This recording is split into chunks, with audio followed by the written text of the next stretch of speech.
Hi, I'm Jerry Tarkowski and welcome back to Kickstart Your Video Marketing for Your Business.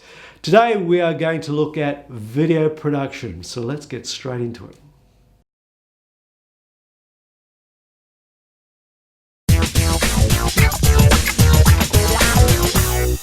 The camcorder I use, and I've been using it for well over a year, is this Canon XA20. It's an XA20. Actually, I love this. I absolutely love this camcorder. I love it because the quality of video it produces, you just open up the lenses, there it is. I'm not going to do a sales pitch on this, but this is what I use. I've been using it for over 12 months, and it's still one of the Canon's best camcorders on the market today. In fact, the price hasn't really dropped since I bought it. It's a very good quality camcorder. Why? Well, I'll just explain some of the features I like about it, and these are some of the features that you can look for. Now, remember, Canon is one of the top three. The other two, Sony and Panasonic. So look for Canon, Sony, Panasonic, and all the videos are very similar at similar price points. So you might find a Sony camcorder at this price. You might find Panasonic a little bit more, but it has extra features. And the Canon might be even more, but it's got even more features. So you've got to balance the features and the price to find something that's suitable for you. But I would say to you, always buy the best you can, because they do last for a few years. And you want to do the best you can. This is important for your business. You want to get quality video. Now, what I love about this, now there's no internal storage on this at all, right? I think it's there's a couple of SD discs, but that's fine because I take the disc out, put it in the computer, and edit the videos. So it's not a problem with me. It's got absolutely no internal storage. You do pay more for internal storage, but to me, it's not all that important. What I like about this, it's got wide lens. Look for a camcorder with wide lens. Why? Because when you're in a confined environment, if you're in a little office, if you're doing your videos in an office space, the wide lens just lets you capture everything. If you haven't got wide lens, you have to stand back about a couple of meters away to get a picture of you. Wide lens just lets you get much closer, and you get the full view of you or whoever you're shooting. So wide lens is very important for me. Obviously the image quality, the image processor that's in here, and Canon have got some of the best. What I particularly like about this, it's got different modes. I don't know whether you can see that, but it's got auto mode, so you can put it on auto and just shoot away. So if you had a conference or you're just shooting whatever you're shooting, it's an auto mode. It will automatically focus. It will look after the whole thing, and it does a pretty good job at auto. But you can also put it into manual mode, and this allows you to do everything, to control that image exactly the way you like it. So you can look at the auto and think, no, I don't like that. It doesn't give that mood that I'm after. You can put it into manual, and you've got control over everything you see on the camera. The most important part for me are these little inputs here. Now, these inputs are your audio, and the XLR inputs, you'll find they've got things like these three prongs. They go into here, and that goes into your microphone. The other end goes to your microphone. That, to me, is probably one of the most important parts of this camcorder, because you get professional audio sound. There's a debate whether you should purchase a camcorder or a DSLR. Now, DSLRs obviously started with the still images, and they've over the years they've added video capabilities. But to me, they're still cameras with a bit of video added to it. They're not as easy to handle. I mean, this is, look, put your hand in here. All the controls are there, beautiful. You can shoot anywhere you like. Getting a DSLR, a little bit awkward to handle. It's not the same as a camcorder. So I'm a bit iffy with those.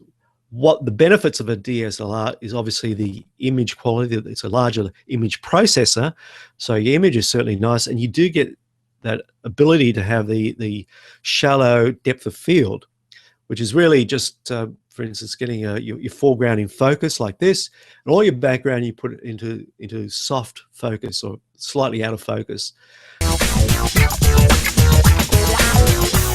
There's also things like webcams, and I'm obviously shooting this on a webcam. So let's have a look. I'll just put a mirror there. There we go. We can see the webcam. It's the Logitech, and I'm just shooting this. Image quality is pretty good. I mean, years ago, obviously the webcams were terrible, absolutely terrible image, but this one's pretty good. It's a Logitech HD Pro C920. It's about $100. So just for an investment of around about $100, you can get a good quality webcam and shoot all your videos like this. So, that's another great option to use. And but if you're going to get a webcam, get the best you can, because some of those cheaper ones, the image quality is terrible, and people aren't going to put up with it anymore. You can use a smartphone and shoot your videos, and this is great if you're on the move and you haven't got your camera with you. You can get some great videos using this, but there's a limit to how much control you have over the image. Now, I use this usually as a second camera, so I can use this as my #1 camera on a tripod, and if I'm shooting someone there, I can then go on the side and just shoot a second angle using my smartphone, and then edit together. That's like your B-roll, and put it together, and I've got two angles, which is great. So nice and easy to use. So that basically covers all the video capture devices. So your camcorders, DSLRs, webcams, and smartphones, and you can obviously you can capture stuff on your screen. Camtasia is very popular. I use a program called Debut Video, which is just records us and records sound, but sometimes I just want to capture, sometimes just what I'm actually videoing. But audio is so important. If you have got the ability to have a XLR connection, then go for a professional microphone. Now I recommend Rode microphones. This is a shotgun microphone from Rode, so it only captures the sound that's in front of the microphone. So this is facing you as you speak. It'll only capture the sound directly in front. If you actually stand behind the microphone, you probably won't be heard, which is terrific. So when you're videoing a person, whether it's yourself, get yourself a shotgun microphone. And Rode, I like Rode because it's a lot cheaper than some of the top brands, but the quality is amazing. So it's really good value. Something like that, just to connect your microphone to that. So it's in front of you, just out of the screen. So it'll be lying there. Obviously, you get it out of the screen, and then you just record yourself talking, and it works well. Now, the other way to record sound is obviously through lapel microphones, such as this. So that just clips onto your shirt, and you can speak. You've got a device like this, which then connects wirelessly to its brother over here, and that connects to the camera's sound system. So that's just a lapel microphone or a wireless microphone. Again, records pretty good sound. Your smartphone, obviously the audio on this is pretty terrible. You can get a microphone. Okay, excuse me. Get a microphone, and all you do is put that microphone into your smartphone, and so you can record with this, and you've got a microphone. This is a shotgun microphone as well, so definitely don't use the audio on your smartphone only, because it's not very good. Now, this one here that I use for this particular broadcast is an Audio Technica. It's an ATR 2100, and it's around about $60. Again, it's cheaper than some of the more expensive brands, but I think the audio quality is pretty good. It is pretty good. So very important to get the audio right and the visuals right as well. This is a Manfrotto. I love Manfrottos. The Manfrotto tripods are very, very good. They are, a little bit more expensive, but you know what? This is my second Manfrotto tripod. I had one that lasted me for years, and I think I lost one of the pieces on it. I think during a location shoot, which can happen, unfortunately. So I purchased a new one here, but this will outlast you. All right, so it's worth spending more money on quality tripod because, as I said, they'll last forever. Your camcorders can change, your microphones change, but you can always use the same tripod. Now, there's two tripods come in two parts. One is the actual legs, and the other part is the head of the microphone. Now, when you're looking for legs, look for something solid. Okay, these are solid legs. I mean, I look at the tripods and they've got these skinny little legs, and I'm scared to put my camcorder on it because I'm thinking, if the wind blows, the camcorder is going to blow and the whole thing's going to fall. So go for really solid legs. Solid legs, that's what you want, solid legs. Also, it's got a number of joints, which allows you obviously to, increase the height. And actually goes right down. You can spread the legs right down. It actually goes right down to the ground if you want a low level shot, which is pretty cool.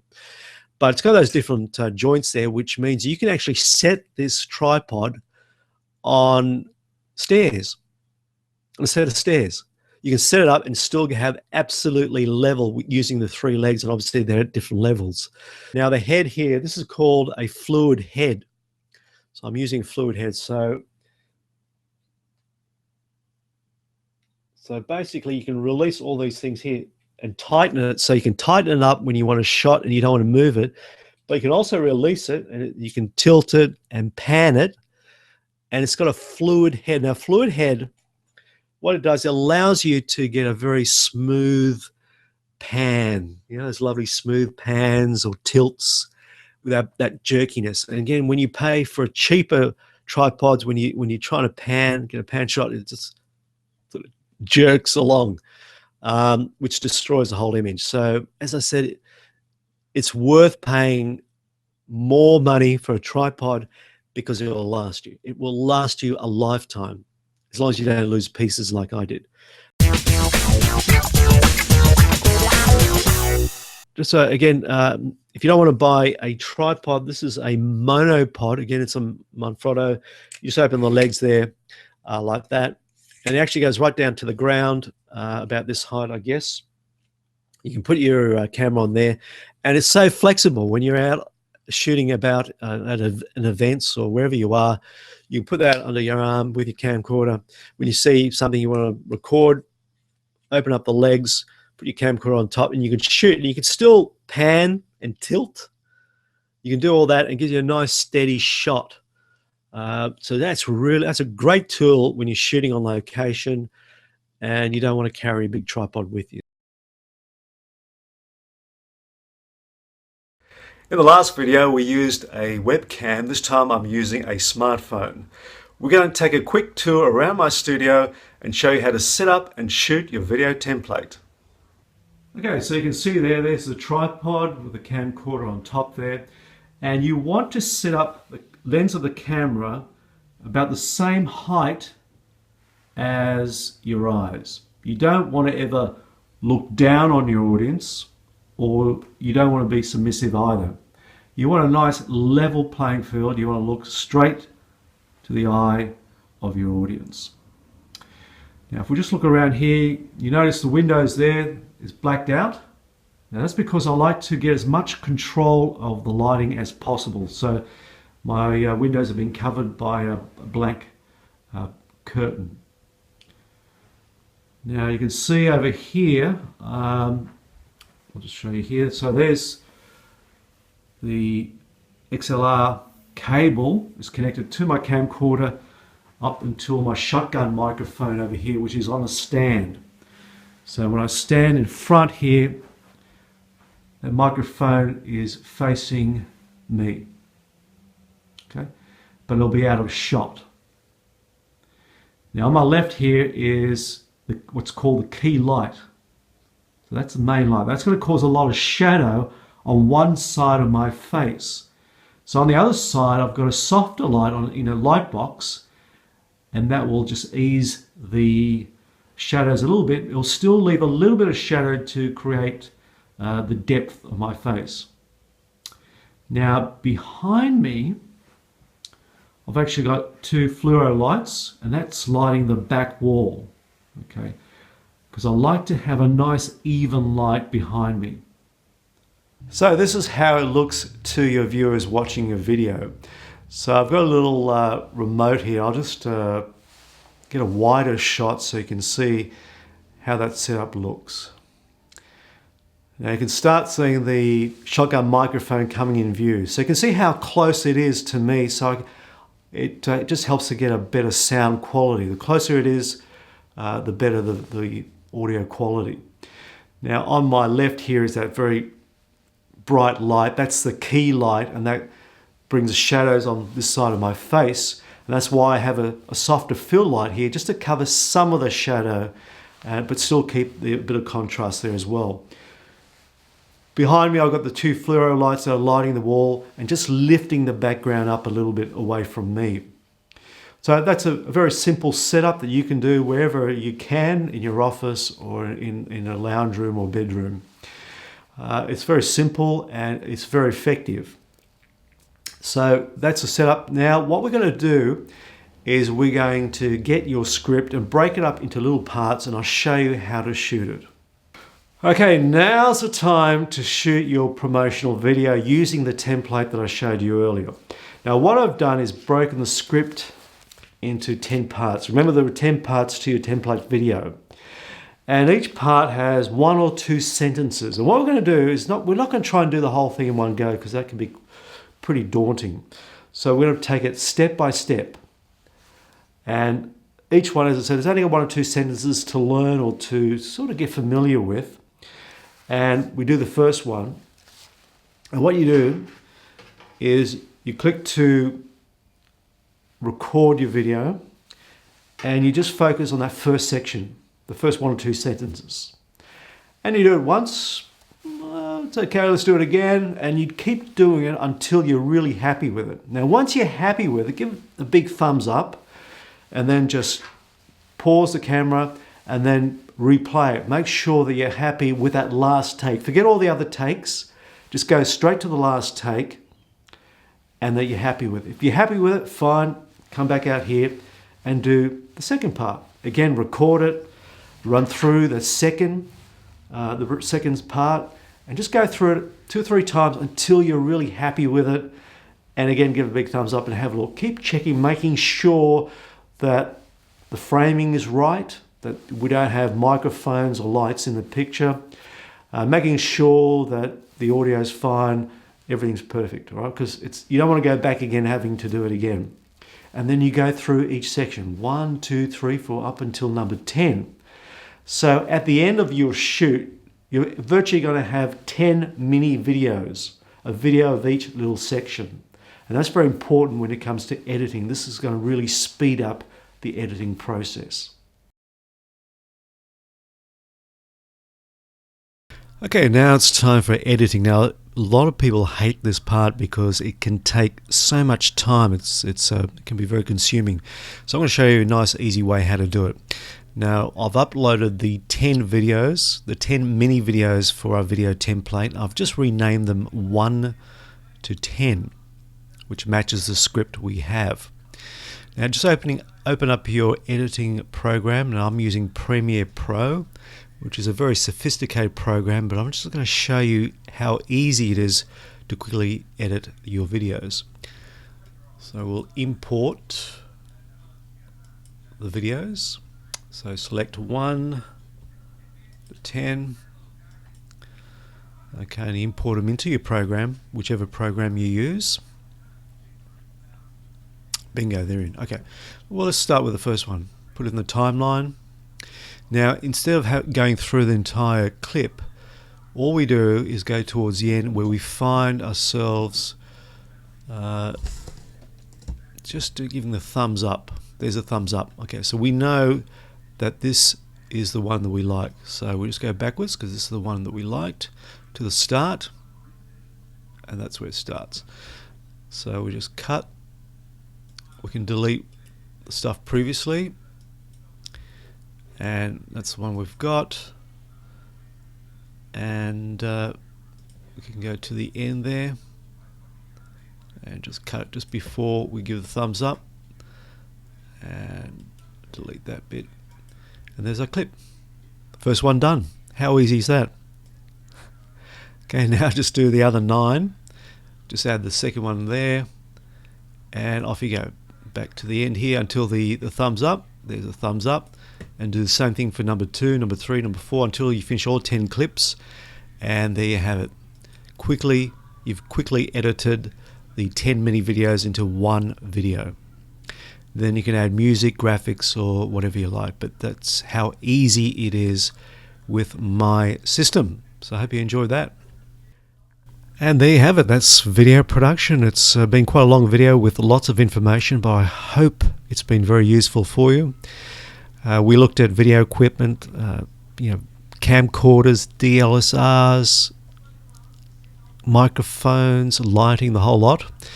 We looked at how to set up your video shoot and shoot your video in segments.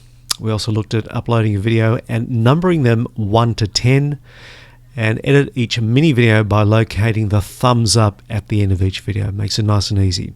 So really hope you enjoyed that, and the next video is all about video SEO, getting your video seen by your target audience. So keep an eye on your inbox. Until then, this is Jerry Tarkowski. Thanks very much for watching. Bye for now.